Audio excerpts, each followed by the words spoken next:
Hey everybody. So, this isn't a channel that makes political content.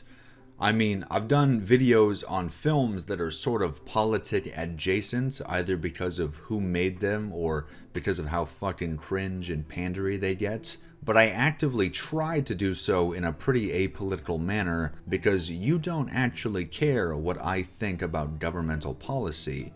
And that feeling is mutual, and that is good. And I don't want to come across as trying to be above politics or anything like that, because we all know the only thing more unbearable than guys doing this thing, or girls doing this thing, or the people doing the whole, like, I'm an edgy centrist because I'm so smart thing. What I do want to do is talk to you guys about human history. It takes a very long time for meaningful evolutions to come around and stick around. About 1,000,000 years, they say.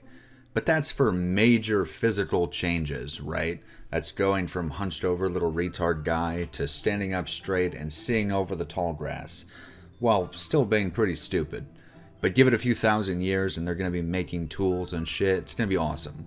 Understanding the timeline for more subtle evolutionary changes in our organs and how we're wired is tougher because the fossil evidence is obviously much less helpful if you want to know about anything other than bones.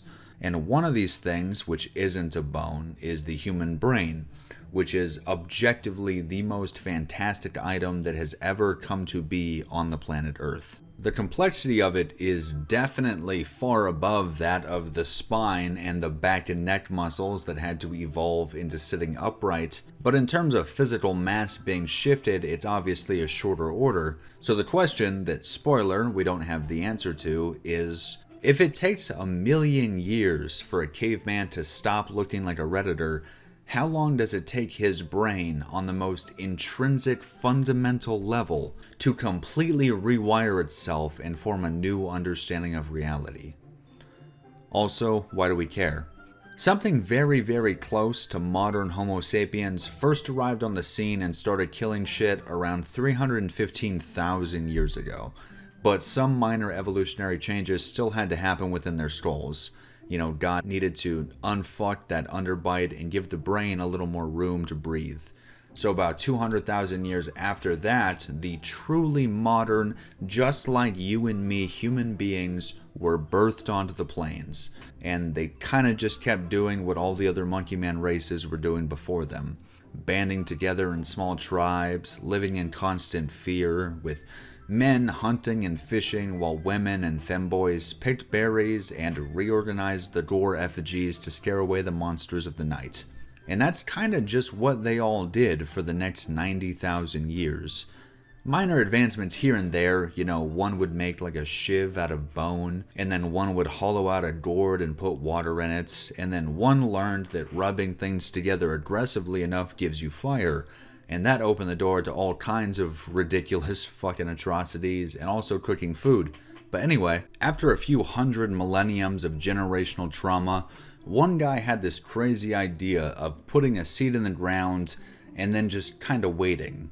And this early act of autism from the curious Mesopotamian would completely transform the nature of human living.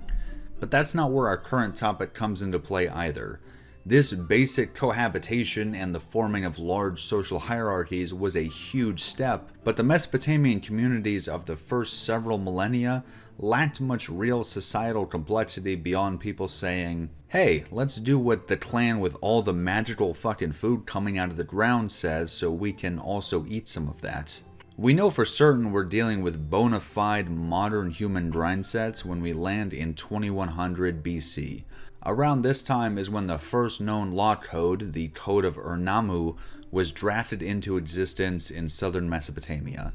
This thing includes divorce settlement laws in it. It is surprisingly well crafted, considering the time and the many much worse law codes that would follow. Exhibit A, the Code of Hammurabi, around 300 years later, which leaned really literally on the whole eye for an eye model.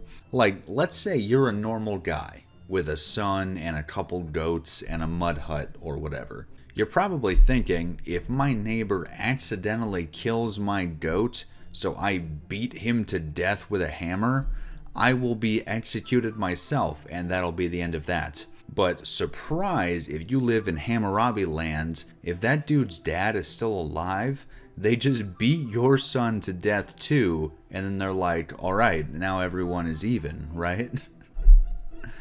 Fucking Hammurabi, dude. Anyway, I tell you all that with the hope that you are paying attention to the timeline. Even when being incredibly generous in setting the standard for what constitutes a complex human society, the first one is like maybe 4,500 years old, and most of our bloodlines were still hunting and gathering for many centuries after that went down. And it takes 1,000,000 years for major evolutions to occur. Since the very inception of national identities and the declaration of borders, the human race has not seen so much as 1 month without war over land or food or hurt feelings. And that's to say nothing of the constant terrorism, revolt, decay, and rebuilding that has simultaneously occurred within borders at a rate almost as constant. And it's all because the brains in our skulls are the same ones that those tribal, languageless early humans had for the countless generations they spent knowing nothing but pack identity. So that's a very long-winded way to tell you something you probably already know, which is that modern first-world human beings are fundamentally predisposed to stupid, pointless, partisan volatility by our tribalist brain. It actually takes a truly concerted effort, even for non-retards, to not be completely unbearable when engaging in any sort of, socio-economic discussion. And I'm not even going to spend time waxing that we should be less impulsive and judgmental and more empathetic or whatever, because it's not going to happen on any real meaningful scale for tens of thousands of years if my man, the science, can be trusted. So I'm just going to advocate for everyone to give yourself a break from it every once in a while. The amount of snark and seething my comment section gets on that video about the fucking Ben Shapiro Western, for example, is so funny to me. Like, not people upset with anything I actually said about the movie, that would be totally fine. Just people upset that the film exists at all and is being talked about by anyone because they associate it with the other side, their enemy, and they want it destroyed. But even if every last trace of this enemy that they've built in their heads was actually erased, they'd just fucking find something else to seethe over. It looks exhausting. You guys look miserable. You're being bullied by your own tribalist brain, and it's making you act out, and I am sorry. And full disclosure, I fully encourage actual discourse, Go find that fucking change my mind dude and lay out your case, 110%. But not every single facet of your existence and the very lens by which you interpret the world around you needs to be dictated by whatever the talking heads told you to be angry about this week. And the whole tribalist pattern of human interaction obviously extends well beyond political jabs alone. I mean, people will be a cunt about literally anything, but because of the kind of rhetoric that is so inherent in discussing political issues, when it comes to politics, we get particularly righteous in our divisiveness. Like, maybe my shitty movie reviews are a bad example because they are still loosely attached to the realm of politics. So how about the millions of middle-aged guys aggressively blaming really minor local inconveniences on the recently elected president? Or the college kids writing bad video essays about how left-wing Fallout New Vegas is because they can't fathom the idea that something they like might be more nuanced than they are? Or, any comment section ever. I can't watch one fucking baseball highlight without looking down and seeing a meeting of the disabled minds discussing the contemporary history of American immigration. For anyone who has forgotten this in recent years, entertainment and art are actually meant to be your escapes from worrying about the world. Sure, plenty of art and entertainment has a political stance inherent within it, some more obvious and more intelligent than others, but that should be at the very bottom of your list of considerations when you're engaging with art. Step one is always empathy, which is the hard part and is why a lot of people can't enjoy most things. Where does this work take me? What does this say about the human experience? How does this put me in the shoes of the creator? You notice how none of those questions have jack fucking shit to do with Congress? And that is supposed to be the beauty of it. I have to spend all of real life worrying about whether my government or some other government is about to murder me.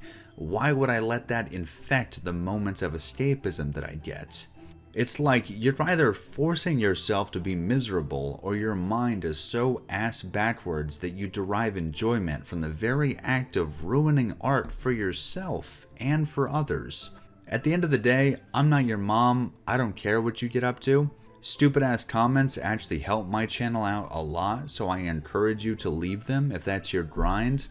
Just know that it's sad, and I hope you find redemption somewhere. Also, I had sex with your mother.